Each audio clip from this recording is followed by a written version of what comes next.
Olá, muito bem-vindos aqui ao Claramente. O Dr. Rick Fitzgibbons, ele é um psiquiatra cristão norte-americano, que eu tenho contato com ele, tem muito material interessante, ele me deu permissão para citar os estudos dele aqui no Claramente. Hoje vamos pensar sobre a ansiedade em crianças e adolescentes. Ansiedade excessiva na infância e na adolescência pode resultar em sério sofrimento psicológico. Pode prejudicar o desenvolvimento de amizades e relacionamentos familiares, bem como interferir na educação do jovem. Os transtornos de ansiedade também podem aumentar o risco de desenvolver um transtorno depressivo maior, outros transtornos de ansiedade secundários e até mesmo pensamentos suicidas, além de sintomas físicos. Existem diferentes tipos de transtorno de ansiedade, como a crise de pânico, o estresse pós-traumático, as fobias simples e sociais, a somatização, que é quando a ansiedade excessiva afeta os órgãos do corpo, produzindo o que nós chamamos de doenças psicossomáticas. Existe também forte relação entre níveis elevados de sintomas de ansiedade e má qualidade de vida relacionada à saúde em adolescentes, que demonstram a importância dos tratamentos direcionados a adolescentes ansiosos. Felizmente, os transtornos de ansiedade frequentemente respondem a várias modalidades de tratamento. A conclusão de muitos estudos sobre problemas psiquiátricos de crianças e adolescentes é que existem evidências de que muitos, se não a maioria, de transtornos psiquiátricos ao longo da vida aparecerão pela primeira vez na infância ou adolescência e que existem métodos de tratamento disponíveis para ajudar os jovens e tornar a intervenção profissional precoce viável.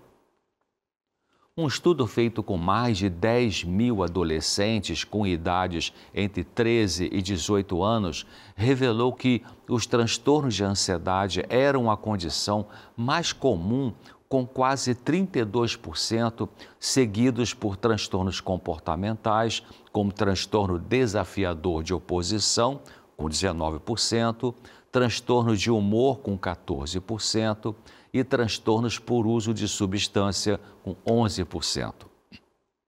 O Dr. Bob Enright, da Universidade de Wisconsin, demonstrou em sua pesquisa que o uso do perdão em crianças pode diminuir a sua ansiedade, raiva, tristeza, bem como melhorar o seu desempenho escolar. Seus programas de educação de perdão ensinaram aos jovens e seus pais um método comprovado para reduzir a raiva excessiva que está associada a transtorno de ansiedade em muitos países. Existe uma relação entre mágoas injustas e o desenvolvimento de tristeza, ansiedade, fraqueza de confiança e raiva.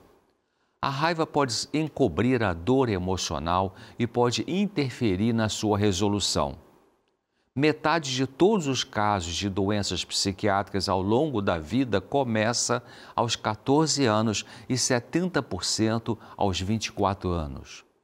Estudos mostraram que os transtornos de ansiedade durante a infância são moderadamente estáveis e preditivos de outros transtornos de saúde mental, especialmente depressão, mais tarde na vida da pessoa. Devido à forte relação entre ansiedade e raiva, é importante avaliar o grau de raiva em crianças ansiosas. Crianças que experimentam transtorno de ansiedade, de separação, estresse por causa de divórcio e separação dos pais, serem vítimas de bullying ou adoção, geralmente sofreram danos à sua capacidade básica de confiar e se sentir seguras dentro ou fora de casa. Sua dificuldade em confiar muitas vezes não é identificada adequadamente. Fatores que contribuem para a ansiedade exagerada em crianças e jovens incluem o seguinte: egoísmo dos pais, perda do pai, da mãe, do irmão ou de um amigo próximo, doença grave do pai, na mãe, no irmão ou em si mesmo, fraqueza na confiança, ter o pai ou mãe viciado em alguma substância, Ter um pai ou mãe muito medroso, medrosa, desconfiada ou excessivamente controlador, esse pai, essa mãe, separação parental ou divórcio, rejeição por colegas, ser vítima pela raiva excessiva de outras pessoas, um tempo excessivo na creche. Na adolescência, além dessas causas, o jovem pode vir a ter um sofrimento psiquiátrico por causa de imagem corporal pobre, rejeição por colegas, dificuldade em praticar esportes, ser usado como objeto sexual e também pobreza. O primeiro conflito clinicamente descrito de ansiedade em crianças é a inibição do comportamento. Cerca de 15 a 20% das crianças podem ser classificadas como inibidas comportamentalmente durante a primeira infância. Esse estilo temperamental envolve a tendência de mostrar sinais de medo, desconfiança em resposta a situações desconhecidas e de se retirar de colegas desconhecidos. A inibição comportamental que surge precocemente foi associada ao aumento de quase 4 vezes nas chances de diagnóstico de transtorno de ansiedade de separação ao longo da vida.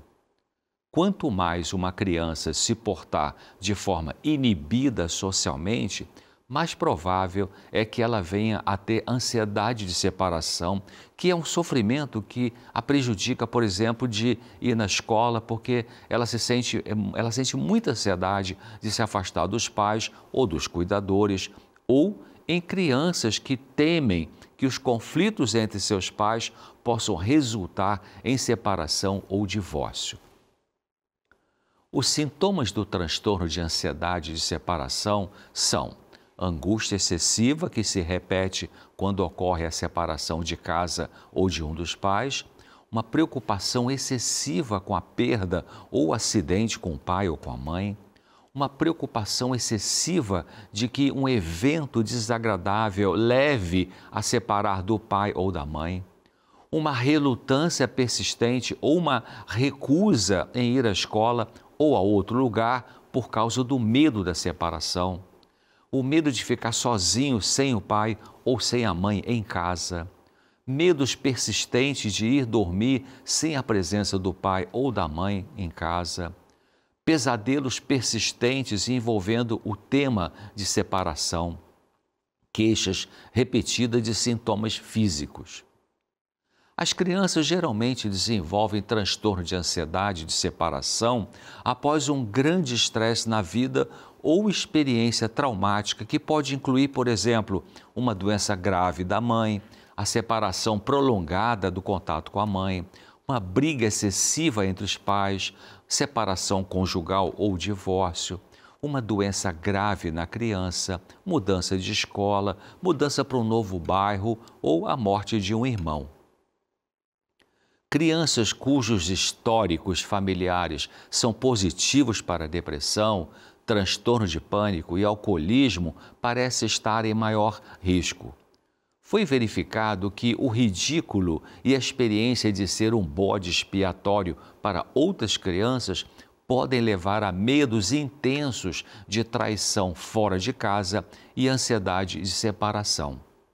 Além disso, um estudo descobriu que 83% das mães de crianças com ansiedade de separação tiveram um diagnóstico de transtorno de ansiedade por longo tempo. 53% tiveram um diagnóstico de depressão maior durante muitos anos e 57% tiveram um diagnóstico atual de transtorno de ansiedade. Embora esses jovens estejam cientes de seus intensos medos de separação de suas mães ou pais, a maioria desconhece a causa de seus medos e não está consciente da raiva que tem em relação àqueles que que magoaram ou decepcionaram. A identificação da origem dos seus medos e a resolução da raiva associada a essa experiência traumática, através da chamada terapia de perdão, facilita o tratamento dos seus sintomas de ansiedade de separação. Os terapeutas podem mostrar a esses jovens como seus medos estão ligados à raiva de várias mágoas e os medos diminuirão se eles aprenderem a resolver a sua raiva. O Dr. Richard cita um caso clínico no qual um garoto desenvolveu sintomas de ansiedade e separação no início da segunda série na escola. Ele teve grande dificuldade em deixar sua mãe e implorou para ela andar no ônibus escolar com ele. Quando ela não se juntava a ele, ele enfurecia e dizia a ela que não falaria com ela quando voltasse da escola.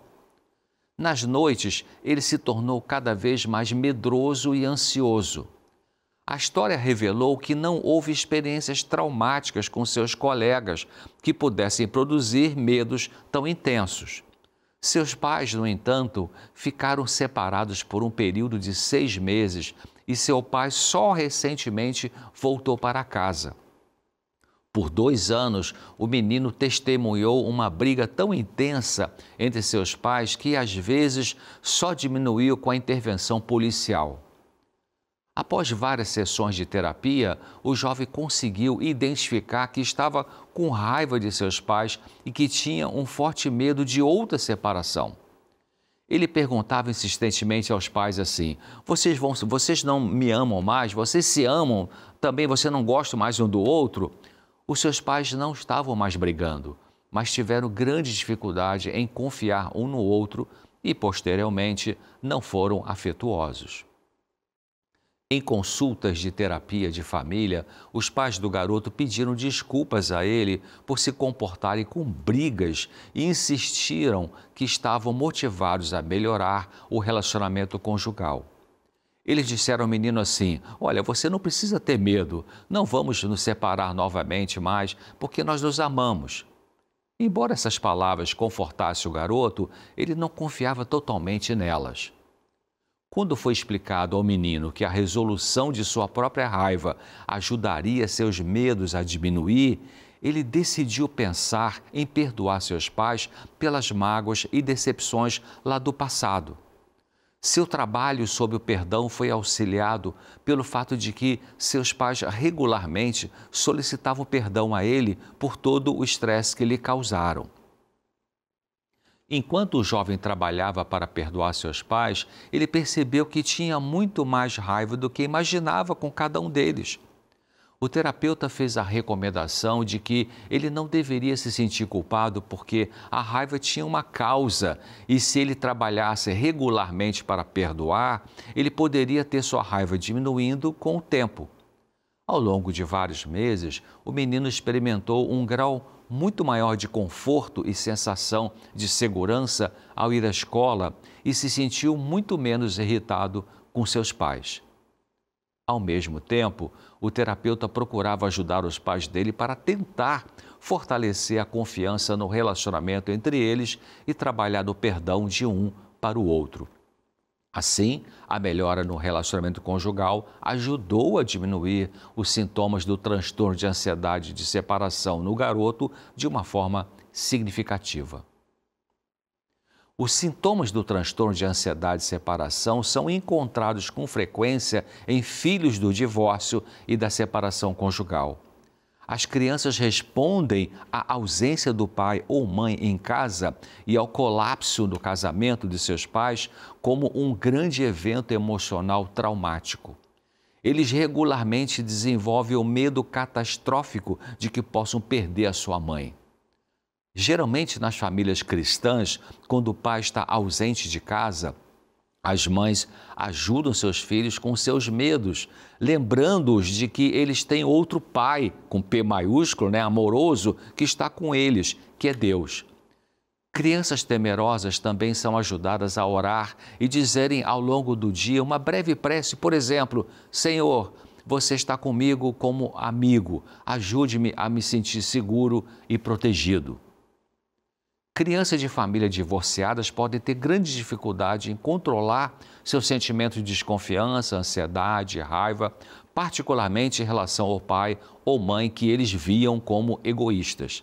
Isso é mal direcionado para o outro pai ou mãe para um irmão, colegas, professores, padrasto ou madrasta. Muitas vezes, eles negam a sua raiva, mas essa emoção poderosa pode surgir em momentos de estresse. Os padrastos e madrastas também podem ter dificuldades com sua raiva como resultado de vários fatores, incluindo o ressentimento que ficou do seu casamento anterior. Parece que essa raiva do filho ou filha explode muitas vezes num professor na sala de aula. Professor que, claro, não tem nenhuma culpa do sofrimento familiar daquele aluno.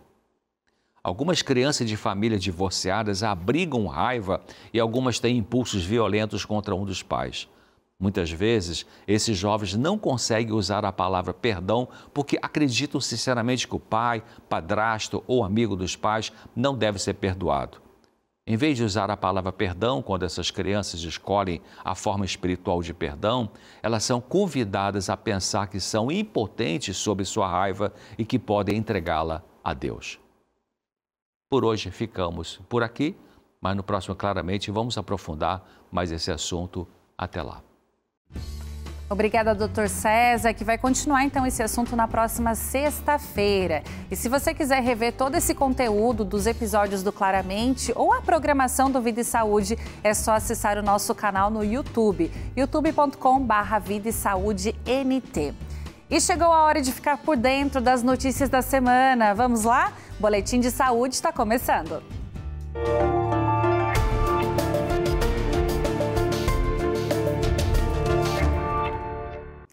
O número de internações por infarto aumentou mais de 150% no Brasil nos últimos 14 anos. É o que revelou um levantamento do Instituto Nacional de Cardiologia, o INC. Entre os homens, a média mensal passou de 5.282 para 13.645, uma alta de 158%. Entre as mulheres, a média foi de 1.930 para 4.973, o aumento de 157% nos casos de infarto. O estudo cobre todos os pacientes brasileiros que usam os serviços do Sistema Único de Saúde, o SUS. O risco de infarto geralmente é maior em populações mais idosas e em pessoas com obesidade. Outra informação importante é que no inverno aumenta as chances de infarto, pois o frio eleva a contração dos vasos sanguíneos. As doenças cardiovasculares são a principal causa de morte entre homens e mulheres no Brasil. Uma manifestação famosa é a dor e dormência nos braços, mas a mudança na qualidade de vida é o principal meio de prevenção do infarto. Ter hábitos mais saudáveis pode também ajudar na recuperação de um ataque cardíaco. E nesta semana foi comemorado o Dia Mundial da Saúde Ocular. A data conscientiza da importância de cuidar dos olhos para preservar a visão. Os especialistas indicam realizar exames oftalmológicos mesmo para aqueles que não apresentam problemas visuais aparentes. Esses exames são fundamentais para detectar precocemente doenças oculares, como glaucoma, catarata e degeneração macular. O uso de óculos de sol com proteção UV e de chapéus com abas largas também ajudam a bloquear a radiação nociva, especialmente em dias ensolarados. Outra orientação importante é lembrar de fazer pausas regulares durante atividades que exigem aí um esforço visual prolongado, como o uso de dispositivos eletrônicos. Essas pausas permitem um descanso para os olhos, reduzindo o cansaço e a fadiga ocular. Cuidar dos olhos é fundamental para manter uma visão saudável ao longo da vida. E adotar essas dicas e cuidados diários podem fazer a diferença na prevenção de doenças oculares e no bem-estar visual. E você já percebeu que essa semana foi diferente aqui no Vida e Saúde. Só para lembrar, eu quero passar com você a programação que acontece no nosso programa. A gente vai começar com a Segunda da Mudança, sempre com a participação dos médicos do Estilo de Vida, que é o Dr. Luiz Fernando Sela e a doutora Daniela Cano, da Sul Saúde. Eles vão abordar temas que vão te ajudar a melhorar a sua saúde através de tratamentos naturais. Tem o clássico Terça na Cozinha, esse formato que você já ama, dedicado a ensinar receitas saudáveis e deliciosas com a chefe Arlete Júlio e outros convidados. No dia seguinte, tem a quarta da saúde mental, um programa especial com a participação ao vivo do Dr. César Vasconcelos, onde você tem aí a oportunidade de tirar todas as suas dúvidas com o nosso psiquiatra. Mas não para por aí, você já percebeu que ontem foi diferente porque teve o Quinta do Mexa-se. Essa super novidade é para te ajudar a entender a importância de praticar exercícios físicos e os benefícios que eles trazem. Vamos sempre ter muita informação e treinos com os profissionais de educação física Rubens Faustino e Tânia Santos. E ainda uma receita com aprovação da nutricionista doutora Amanda Machado.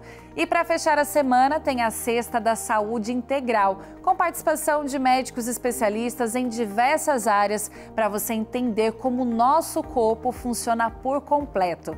Legal a nova programação, né? Então não perca Vida e Saúde ao vivo agora com 1h30 de duração.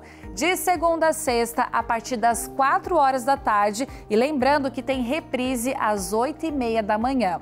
Vida e Saúde, a cada dia te ajudando a ser mais saudável. E olha só, eu volto na próxima sexta com mais informações para você, porque agora é hora de receita. A gente vai chamar um intervalo, já está por aqui Arlete. Júlio, tudo bem, amiga? Tudo! O que você vai ensinar pra gente? Um hambúrguer feito com quinoa e beterraba. Olha isso, que cor bonita, cheio de saúde, nutritivo. Quer saber a receita? Então fica com a gente que daqui a pouco a Arlete ensina aqui a receita desse hambúrguer para você. A gente volta já.